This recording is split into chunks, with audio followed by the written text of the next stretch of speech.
Mirurungano ya o muthe wa keri ikoretwo igitio ni ikundi ngurani tauni-ini ya Nanyuki guthingiriria thirikari guteaniria itua riayo ria gwitikiria bururi wa Amerika gwaka ceceni ino ya guthaitira arwaru a murimu wa Ebola guku bururi-ini. Macungiririo kuri hathara nene ya ikuo, uthukangia wa indo, mabiacara gutharara na guoya kuri agendi aria mokaga tauni-ini ino. Hiki kulipigwa tear gas, kuna wengine walipigwa tear gas wakiwa kwa manyumba, watoto wengi waliumia, wamepelekwa hospitalini, wengine wamepoteza uhai wao kwa sababu ya tear gas.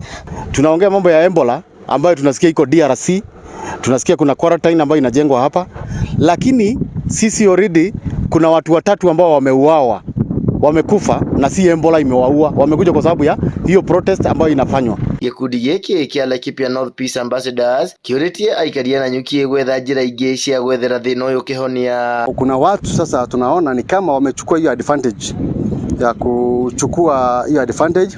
Hawa ni waizi na wameingia sasa katika hiyo lengo ya kudestroy vitu za watu na kuiba na kuchoma.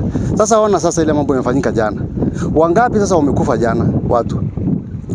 Haki yetu ya kikatiba kufanya maandamano, lakini ifanywe kwa amani. Isikuwe ni kuchurutishwa, tunaambiwa tukuje tuharibu uchumi wetu. So sisi kama Laikipia North Peace Ambassadors, kazi yetu ni kuhamasisha wananchi, tukue na amani na tusikubali kutumika. Ritana riri riukite riri family cia ria moragitwo hindi ya mirurungano mathiete na mbere kuria kihoto gia ciana ciao. Haina haja hii. Gani hii inafanyika hapa? Gani hii watu wanaamuka asubuhi, wanaharibu vitu za watu.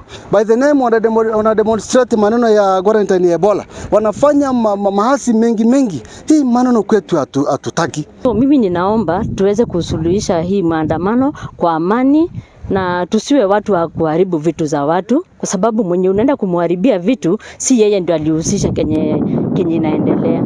Tafadhali kama ungekaa nyumbani haungepatana na hiyo risasi ama upatane na kifo. Sasa tunahuzunika sana ati already tunaongea mambo ya Ebola na tuko na watu watatu ambao already wamechaaga. So sisi yetu ni kuweka amani na amani idumu Laikipia. Githui wa Wairimu, Laikipia.